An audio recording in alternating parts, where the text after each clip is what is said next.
They say your 30s are when it all comes together. Clarity, confidence, maybe even a cute skincare routine. But what if instead of excitement, you're feeling uncertainty or anxiousness? In this episode of Screw the Script, we're talking about turning 30 and all the feelings that come with this milestone. From unpacking expectations that never quite matched reality to navigating identity shifts, career pressure, and that voice that says, you should be further by now. We're going there. If you've ever quietly panicked about your life and what it should look like by a certain age, this one is for you. Welcome, and let's screw the script. How are you? I'm feeling good. I already told you in the beginning, I'm a little bit hungover, but maybe that's perfect. As we get older, and especially for me, the alcohol starts to hit differently in my 30s versus when I was in my 20s. Yeah, I feel that as well. Like it's nothing compared to even 2 years ago. So we're talking about turning 30, and I know that you're not 30 yet, but Yeah. I mean, we've had so many conversations about this upcoming decade for you.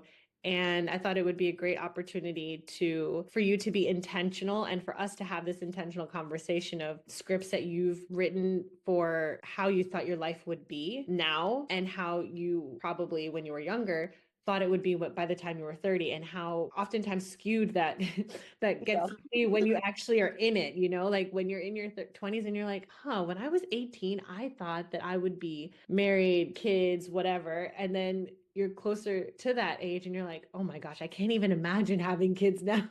Yeah, definitely. I think it's perfect.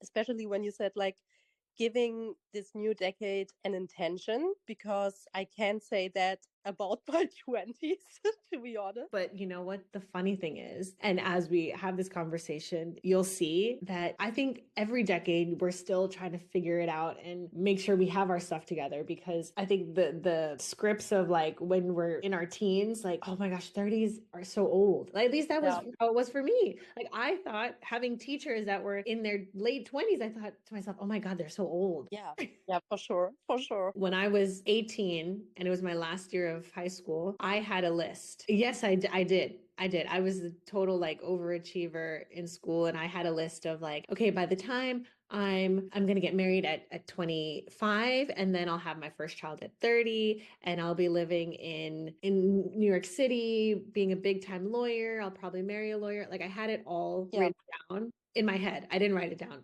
literally, but I had it all in my head. And so the first question for you is that, did you ever have a list, whether that's like a literal list or a mental list of where you thought you would be by this age? And then also like, do you have some idea of what you want to put out there, or like your intention is for 30? I think it's very funny what you thought, because when I think about a list, I didn't have like a clear list, but I had like this mental image of myself, how I imagined myself. And I also imagined myself as a lawyer. I also did study law. Really? Oh my gosh. I thought, I thought by 30 I would be in big law, maybe be on a partner track. I don't know, someone out of Suits. And this all kind of crumbled in the last few years. So I don't have that image of myself anymore. But I think the older I get, I don't have this clear image of myself, but more how I want to feel. I think it shifted to a more of an internal process for me, where I'm thinking, when I imagine myself at 21, for example, I was really, really messy. And it's so funny because I didn't realize it at the time. I thought I had it really much together, but looking back, like I didn't. And now entering the 30s, I really want to prioritize being calm and have peace of mind. And I feel like I'm getting there little by little. That's interesting that you say that, that you thought you were going to be somewhere else. And like, what do you think happened during your journey that either made you shift the mindset of, actually, this isn't for me, like that script that you had, or was there something that happened that it just didn't work out, or maybe you said, I want to pursue something else. Like you fell in love with something else. I think I started this journey. I was really, really lost after high school. I didn't know what to do. I was kind of overwhelmed, because when you're 18 and somebody says like, pick a career, and you've never really done anything besides working at a cafe or I know being. it's like I was like, okay, okay, what am I gonna do with the rest of my life? It was like, right, it was such a big question, and I really, really struggled. And I either wanted to do something science related, or chemistry or biology, or something that's more like humanistic, like social studies, public management, something like that. And the father of my boyfriend at the time was a lawyer, a really, really successful lawyer. He also was in big law. He was a partner. And I kind of had this image of lawyers being old men like him. fair enough. So I kind of didn't consider that.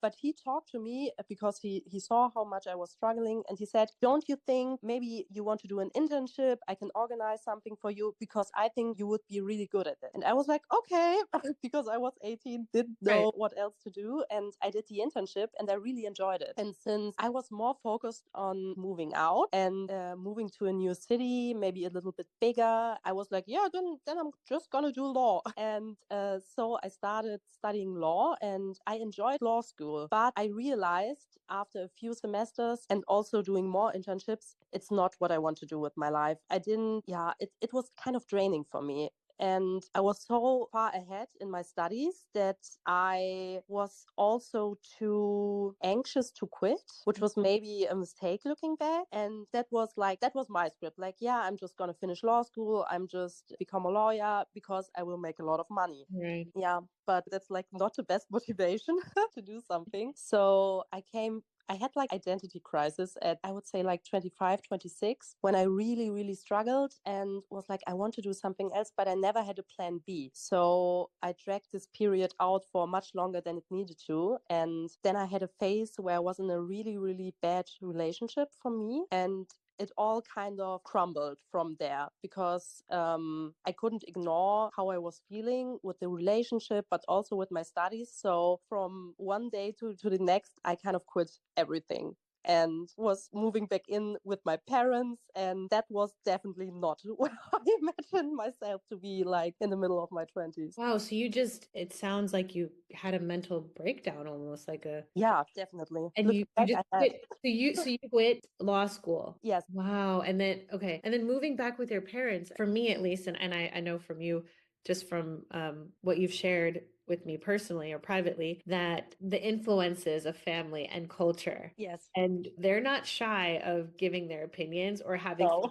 or or having scripts for you. And when you moved back home, like what was that narrative like? Like what were they? I'm sure they had scripts for you or like a vision for you. How was it to share with them, actually this is not what I want to pursue, even though I mean, I'm assuming you were close to finishing, right? Yeah, and the good thing is I still, because law school in Germany is a little bit different organized than in other parts of the world. So I still got a degree, but to become like a fully trained lawyer in Germany, you have to do like multiple different steps after that. And I didn't do that. But it was really hard, especially telling my dad, because he was so proud. And in his culture, it's not that he ever said to me, oh, I want you to become a lawyer, but it's kind of this like unspoken rule that Yeah. they want the children to go into medicine, law, and maybe Right. engineering, something like that. So he always told me like, I would be so proud, my daughter, a lawyer. And I always had that in the back of my mind. So telling him was the hardest. And actually, when I did tell him, he was so happy for me that I'm not struggling anymore, because he could see that I was not doing well. And I think in the end, he was really, really happy that I found something else and that I had the courage to talk to him. And he was also, I feel, kind of sad that I didn't talk to him sooner. But I had this mental barrier and I didn't want to disappoint him. So I dragged it out for much longer than, looking back, I should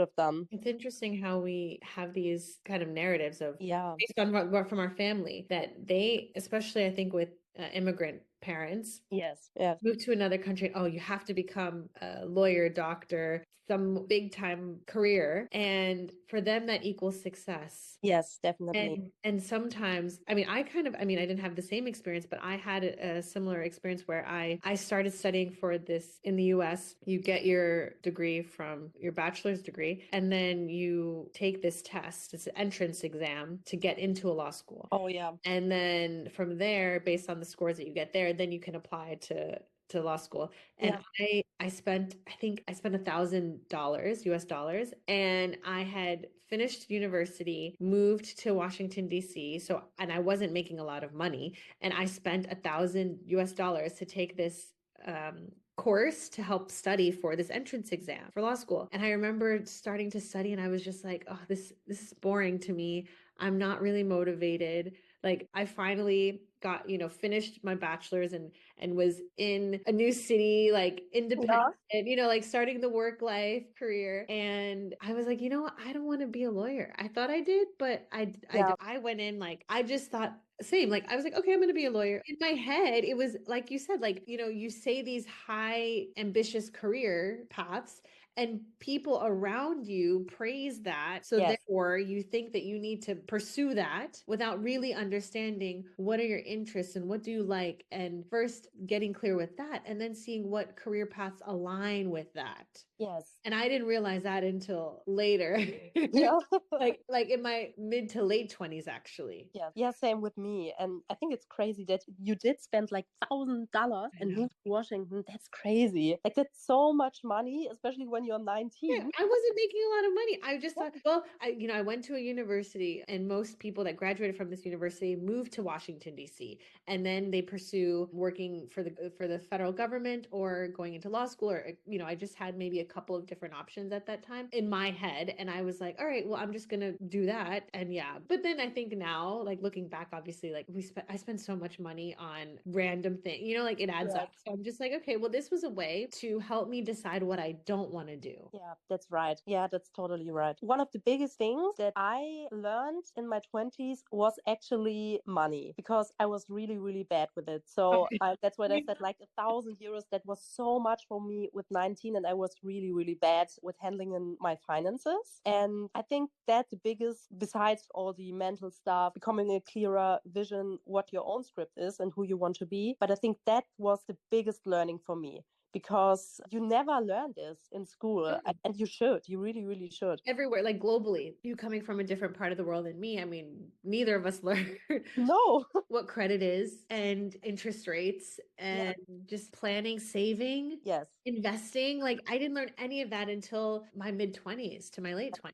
I think that was the phase in my life where, especially since I already did move out and I lived my cool life in Berlin, partying, and then moving back in with my parents, being very isolated, not doing much. I think that was the hardest phase in my life looking back. And especially with social media, I constantly felt like missing out. Everybody was doing something that looked so amazing, amazing holidays. Yep, the first people who got married in that phase. And I was basically doing nothing really, going to therapy and trying to figure out what to do with my life. And in the last year, I would say I learned to be a lot more mindful with social media. And I also think in the next few years, hopefully all of us will have a different relationship with social media. I think everybody at this point knows that everything is a highlight reel, especially with Instagram. I think TikTok is maybe a little bit different, especially since it's also a whole other generation on there. I think they are better with being more real on social media, but I really learned to distance myself from it. And also, when I feel that I'm not doing good, I delete social media off my phone because I know it will stress me out. Yeah, when I'm having a bad time. There's a sense of failure I feel that Yes. I had when I would look at social media. And you're not the first person, and I actually have done it myself, where I have had to delete off my phone Yes. Instagram and Facebook because I felt like I was not living up to whatever the norm or this, society was presenting on social media. Yes. I felt like I was failing at life. Yeah. The reality is that I was just going through life. I was just living life in a way that was real because we see now and we've seen that social media, you're just presenting. Yeah, it's interesting that you said you can talk about therapy and being mindful because for me, I went through that phase in my late 20s, early 30s, and I actually saw a therapist and also a mindful mindfulness coach. Oh, what is that? Is So it like about meditation and stuff? no, it was really interesting. I don't know how I stumbled across it. I think I was just having like these inner conflicts within myself of at that time I had broken up with my now husband, so then boyfriend, and I was struggling with not fitting into my family. Yeah. And I think I maybe just went online and started Googling and then found this woman who was a mindfulness coach. We would just talk a lot about being present and then we would do certain exercises. She would give me certain like evaluations to do. I mean, I remember I think we had like 10 or 12 sessions, maybe 15 the most, once a week. And we would maybe meditate for like 5 minutes out of the, I don't know, 30 minutes or 45 Mm. minutes. It's hard to describe now because it was a few ago, but it definitely helped me to be present. And I think that was what I struggled with before. I was thinking so much about other people and Yeah. comparing myself to others, and then having the pressure of like, why am I not there? And coming from a space of like, I'm so far behind, or I'm not there yet. Like I didn't have anything because everyone else had everything. Yeah. That wasn't the case. So it Yeah. was more about like being present of what I have and what I'm doing now that allowed me to create a space where it's like that's their life, whatever they are portraying, and that's good for them. Like I'm happy for them. What's going on in my life, that's what's with me, and I'm sitting with that, and that's what I'm dealing with in real time. Oh, it's so beautiful that you found this coach and learned to do that. Coupled with the therapy really helped me because I mean I would spiral into negative thoughts, and it wasn't that social media was triggering that. I think it was just more so, yeah, maybe it was. I mean, I no, I don't think I had those feelings or thoughts anyway of like just being so negative, and then I would just spiral into this like almost like inner anxiety but mentally. Yeah, yeah, I can totally relate. I would say I'm maybe not yet where you are because I still struggle with it sometimes, but it's gone so much better. And especially what you said about just because someone else lives an amazing life, it does not affect you.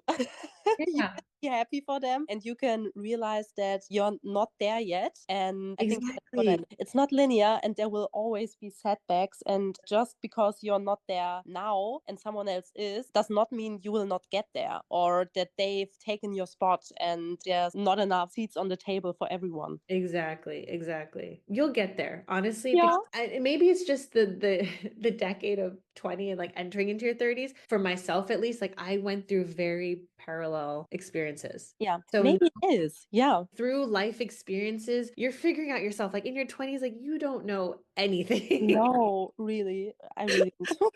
Know anything. Yeah, like what you said, like it's just mush right now. Yeah. And then you're slowly forming into, and things are starting to look sharper and clearer. So the image is starting to become clearer to you as you enter into this, you leave this decade and enter into your 30s. And then you get more reassurance within yourself. You listen to your inner voice and instincts Yeah. and not have the outer world or outside forces penetrate so much so that it's going to rock your core. Yeah, I can totally feel that because when I compare myself now, even 2 years ago, 3 years ago, and then looking back at the beginning of my 20s, I don't know her anymore. Like, I'm so happy for people who say, yeah, I would love to be in my early 20s again, but you couldn't pay me to do that again, to That's be so funny. It's like honest. hashtag I don't know her. Yeah, I'm now at this point where I have so much compassion also. And I think that's what also helps with comparison, that you don't bring yourself down so much because I didn't know any better. Of course, I could have handled my finances or some situations or past relationships. I could have handled it better looking back now with the knowledge that I have now, but I Of didn't course.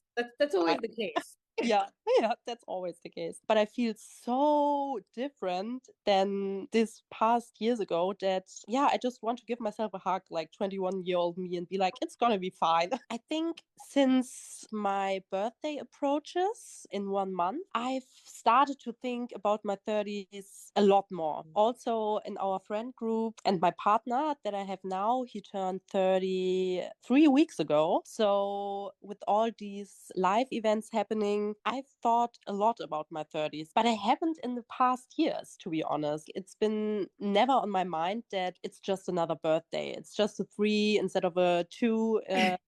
So what's really going to change? But Right. now I've really had to sit with it, especially seeing my partner turn 30 and he kind of freaked out. And that's Yeah. what yeah, like I think there are people who have more of an identity crisis. I'm not saying that, but I think I told you before, I feel like a lot of the guy friends I have, they are more scared about turning 30 than the woman. You know what's funny? When you said that at 25 you had like a midlife crisis, and I called it the quarter life crisis. I had one at 25. Yeah, and I think especially for us women, we go through these identity crises a lot earlier. Yeah. And also, life is a lot harder on us when we are younger. And I think, like, maybe boys are just, or men for that matter, they are just vibing, with 25. Yes, They're yes, just vibing, like, nobody puts pressure on them. Nobody asks them if they want to have a kid in the next 10 years because they right. can do it anyways. And Exactly. so they have these quarter life crisis that we had. Nearly everyone I know had one. They are just maybe experiencing it a little bit later in life. I remember when we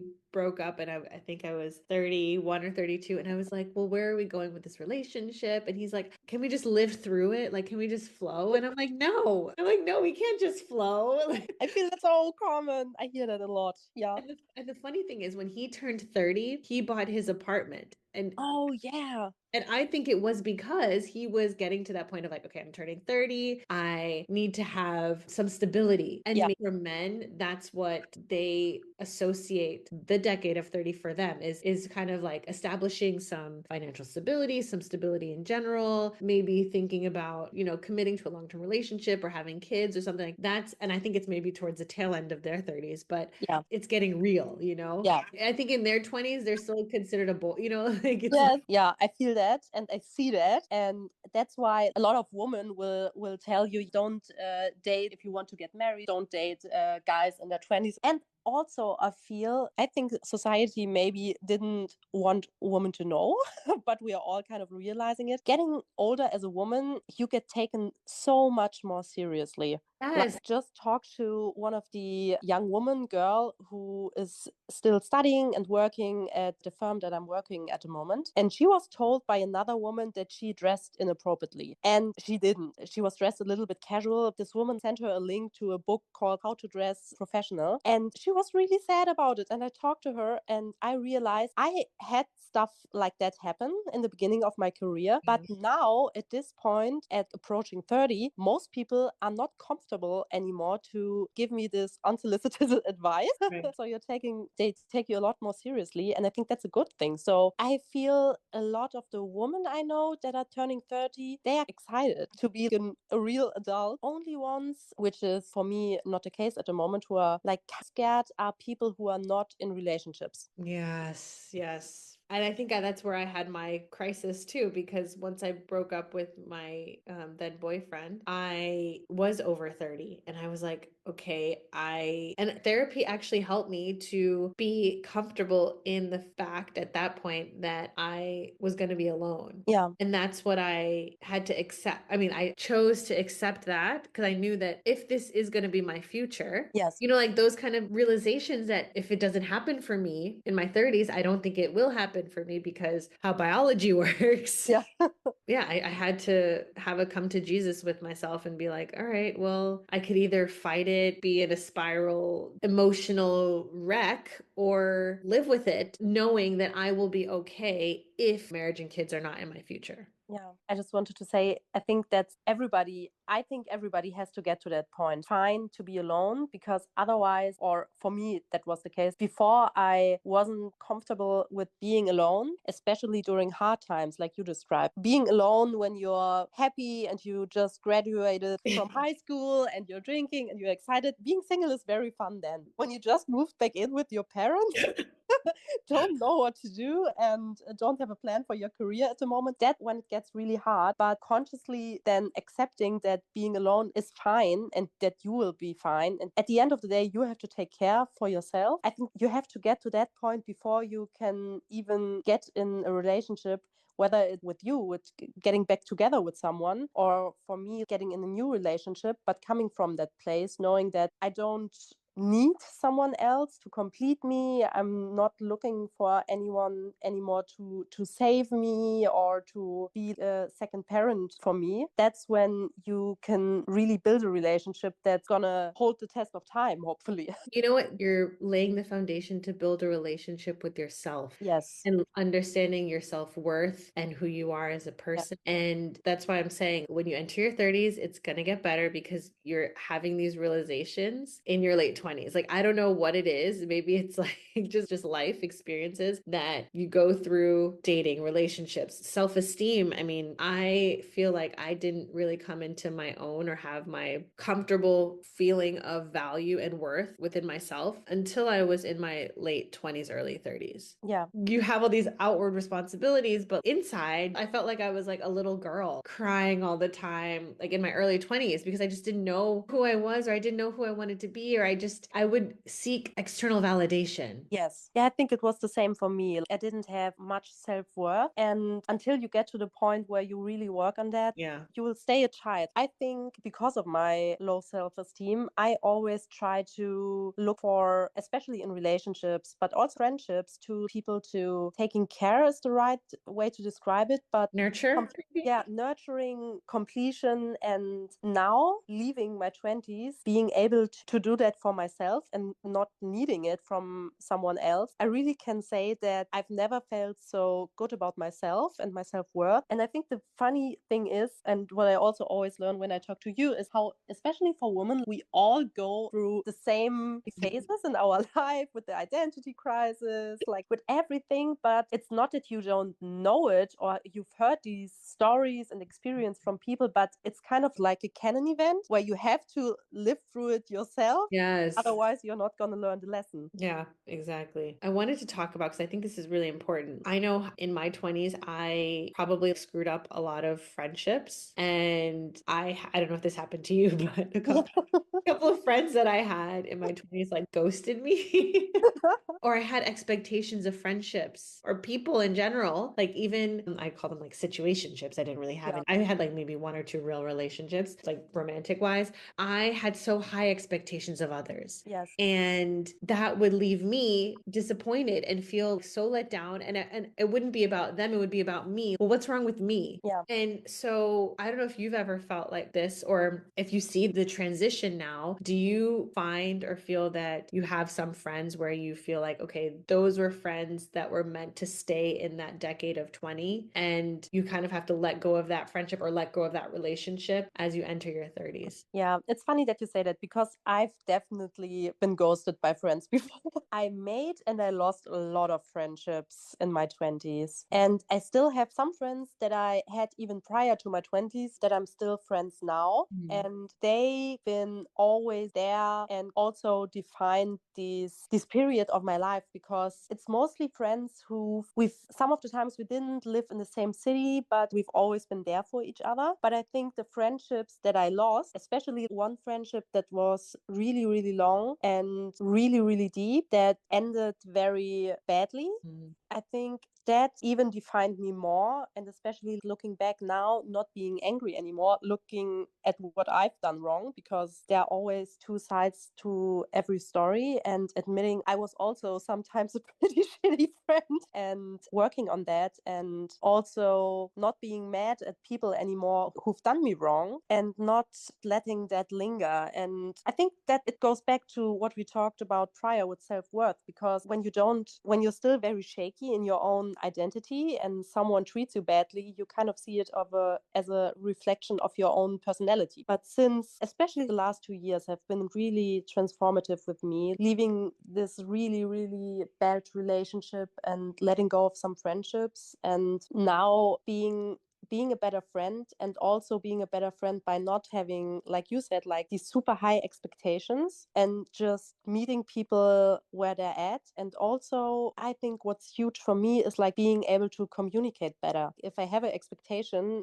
I can't just put it on people. I have to say, I'm mad that you didn't call back. Like, why did you do that? And then talk it out. I think that's what transformed my relationships the most in the last year. Definitely the meeting people where they're at for me, especially because I felt that I was always a friend that would go above and beyond. Oh, yeah. Like maybe I wasn't, Obviously, like I have my own perception, but Yeah, maybe I wasn't. And I always felt like I'm the one that's always making the effort. I'm the one that's this, and why aren't they making yeah, the, don't they value me? And then I would kind of write them off because I would feel that if they didn't treat me the way that I treated them, then they must not value me. Therefore, I'm not worth valuing. yes, And so then I would just be like, okay, well, then I'm writing you off. And you know what? It very well could have been that they were going through something in their lives and I just didn't say anything. And sometimes, like I have friends where it's just me. And in my 30s, I've learned that that's okay. yeah, I'm okay with being that way. I don't hold it against them. I don't make myself seem like I'm the better friend. It's not about that. It's more so that I have decided that I want to keep connection to this person because they're important to me. And I don't even think about how they feel about me. Like not in a way I mean I do, but not in a way that's going to dictate how I show up for them. yeah. I think that's really, you have to teach me how to do that, because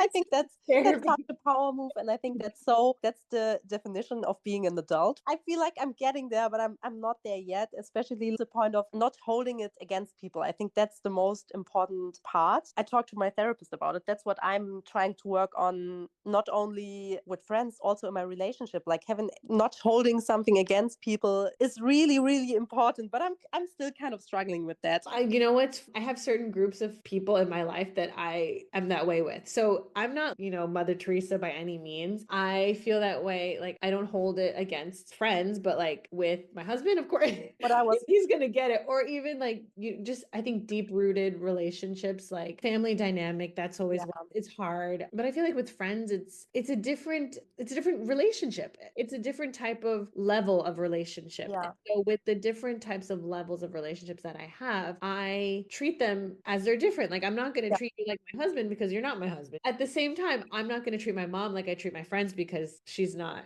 she's my mother. yeah. So for me, maybe it's a defense mechanism. Like I don't know. Well, there's another episode to have about about that. Having the ability to maybe categorize or compartmentalize for me has been helpful in not protecting myself, but just being open to receiving whatever. I think that's really, yeah, that's really inspiring to hear. And I think being open, and this goes in like what I said prior, like being open in my own communication, but also like being open to listen Yeah. to people and to really listen what they are saying to you. That's what I'm focused on right now in my relationships and friendships, and that definitely changed. I think in the beginning of my 20s it was a lot of partying and get you in the good clubs and Right. who's the most fun. Yeah, And more now, transactional, I would say. yeah, yeah, Who do I know from a status perspective that's social status or who can do me a favor? yeah, As yeah, opposed to I genuinely like this person and I think that I can learn from them and yeah, I value the connection that we're going to build. yes, That's what I kind of look for when I meet people now is what kind of, okay, we don't have to go like deep, deep, but in a way that's a sustainable friendship, sustainable relationships. In this moment in my life, like I know a lot of people. So I can know one more person as a sense of like who's in my phone that I can call if I like to connect with someone or as far as like a network, but as from a connection standpoint, yeah, who do I see around me that we can have a valuable exchange? yeah. In a more sustainable level because I just for me it's about finding commonality in the differences. Yeah, yeah, you're right. And I think I'm also, the last sentence that you said, what I appreciate more now that I'm getting older is I'm more fine with being friends with people who have different opinions than me. And I also kind of value these perspectives now more, contrary to when I was in my early 20s. It was like an echo came. We all had the same opinion, kind of. Yeah. And I didn't learn so much from these friendships. And I think now I'm looking for, even when it's buzzword, like a more diverse friend group in points of opinion, if you know what I mean. Like, and also different lifestyles, and people with kids, people who don't want kids, like people from who are from different cities or different cultures, and also like different religions. I'm really excited to learn from people, and I think you learn the most when you are talking to someone who's so different from you. I have a group of friends who are the echo chamber. I know to call them if I want that. Yeah, And they I know know what you who mean. to call if I need someone that's going to challenge me. Yeah, and you need that. I think when I was younger, I didn't, nobody challenged me. Right, right. I would always, yeah, if they did, I thought, oh, that they're weird. Like, okay, I don't want to be friends with them because Yeah. it's conflict. But actually, having a difference of the minds helps you to think about things in a different way. Yeah, 100%. And I really enjoyed like my relationships now a lot more than in the beginning of my 20s, even though it's a lot fewer friends that I have now, I would say. But you also have less time. I can't imagine with having kids, like you don't have time for bullshit anymore. Actually, what I've learned in my 30s is that it's not about quantity, it's about quality. So, for Yeah. example, I have a few friends that I've known for years, like 10 plus years, and we might not talk every day, we might not talk every month, we might not talk every 6 months, but when we get together or when we see each other, it's like no time has passed. So, Yeah. it's not like, oh, well, you haven't called me and oh, now you're calling me and it's been a year. No, it's like, hey, how are you? Like, have you been? I've been thinking about you. Yeah. What's going on with your life? And it's more about like excitement of we haven't talked in so long, but like we're still connected. That definitely excites me now with times being so busy and hectic. I think for everyone. I mean, yes, it's different levels, obviously, but even people without kids, like I have some friends that are, they seem like they're busier than me and they don't have any kids. Yeah, it's just a matter of like not holding it against them for not reaching out. And I haven't reached out, but when we do connect, like it's really genuine. I think I'm getting there like little by little, but yeah, it goes back to like not holding onto stuff from the past and not holding stuff against other people because in the end of the day, you're just hurting yourself.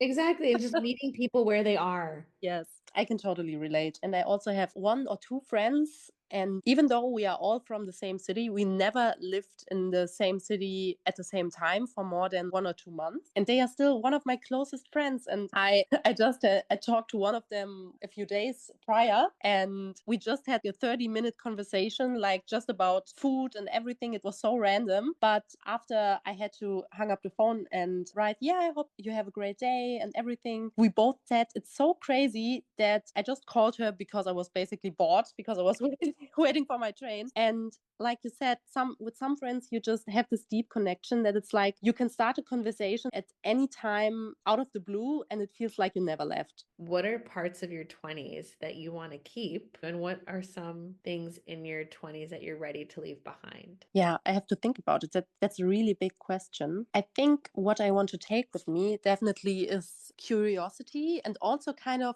I think I was really naive entering my 20s and not seeing risks everywhere and kind of seeing opportunities everywhere. I really want to keep that because I felt, especially when life gets harder, you get a little bit more risk averse Yeah. and scared more easily and yeah, having like a fixed mindset. And so I really want to take this curiosity and seeing opportunities everywhere and like seeing open doors instead of closed ones. I really want to take that into my 30s. And what I will leave in my 20s are definitely, we already talked a lot about it, comparing yourself, especially where you're supposed to be at a certain time by the script that you created for yourself many years ago. I really want to leave that behind, and also being closed off. I think a lot of the problems that could have been avoided with me speaking up more or communicate more in all situationships, even at work. When I had problems at work and I wouldn't speak up, I would beat myself up about it. So I want to leave this insecurity and being closed and being insecure and not standing up for myself. I really want to leave that behind. I feel like I'm getting there. Do you have any tips for me? I think you're on such a great path and journey, and you've done a lot of inner work that will help you to, I mean, naturally leave a lot of those scripts that you had in your 20s that just aren't serving you behind. Oh, that's so. Realizing that that's the key. It's like realizing that and having the awareness through whatever tools you have, whether that you go to therapy or not. You have people around you, you surround yourself where you are being challenged. And I think that's it. Someone around you that can show you that there's other ways to doing things or being that could help you. Yeah. Yeah. So I'm excited. it gets better. It definitely gets better with age. What is the script that we are going to screw today? I have to think about that for a moment. Yeah, maybe the script that we are screwing today is because I think it all comes back to that, believing you should reach certain goals at a certain time and taking on a script that wasn't yours to begin with. And so what are some words that you plan to use in your script when you enter 30? I think I want to learn how to be more calm and to be mindful and more in the moment and be open and kind to myself, but also the people around me. That's so good. Yeah. Kindness and grace is one thing that I'm still learning. That's something that I think is ongoing. Like Yeah. whoever has mastered that, like I want to learn from them. Yeah. Because it's challenging. It's like every day, every situation, and every aspect of your life. Like Yeah. it's how to be more kind to yourself, kind to others, giving everyone grace, giving yourself grace. Just being mindful. Yeah. That's what I think for sure. Like that's the word that really resonates with me, even as I'm in my 30s. So Thank you. I also feel like I've learned so much from you already. So thank you for that. I think speaking to other women, especially women who've walked the path before you, that's the most helpful thing you can do. yeah, because then you already hear the journey and you can take from it what parts will help you or Yeah. benefit you, or you can already recognize like, okay, I was thinking that, like maybe I shouldn't go down that. Definitely. Thank you so much for sharing your story and us having this conversation. I think this will help a lot of other women in their late 20s and even entering into their 30s, and women already in their 30s, early 30s, mid 30s, late 30s, still trying to navigate this critical decade. And so, listening back to this conversation, what struck me the most was how clearly she had imagined her 30s, who she would be, what she would be doing, and how wildly different the reality turned out to be. Law school, that path alone comes with a whole set of expectations. So to pivot from that after the finish line, that takes guts. That takes presence. And honestly, that's what your 30s seem to demand more than anything: presence. In your 20s, you can be messy, and that's okay. You can try things on, you can chase approval, you can live out the scripts handed down by family, culture, or even social media. Scripts that say, this is the job you should want. This is the kind of relationship you should stay in. This is the life you should be building. But entering your 30s is like getting a new lens, one that filters out the noise and tunes into your gut. This is the decade where you start choosing yourself with intention. You get to ask, do I really want this, or was I told I should? You learn that being mindful isn't just a buzzword, it's a survival skill. And yes, some relationships, beliefs, and plans might not make the cut into this chapter. That's not failure, that's evolution. So if you're listening and realizing that your script needs a rewrite, maybe even a full-blown plot twist, consider this your permission slip. Rewrite with resilience, bringing only what serves you. Leave the rest in your 20s. If this story hits home or made you laugh, cry, or question the script you've been handed, make sure you subscribe to Screw the Script podcast on Spotify and YouTube. And don't forget to tap that notification bell so you never miss a drop of real talk, raw stories, and unscripted moments.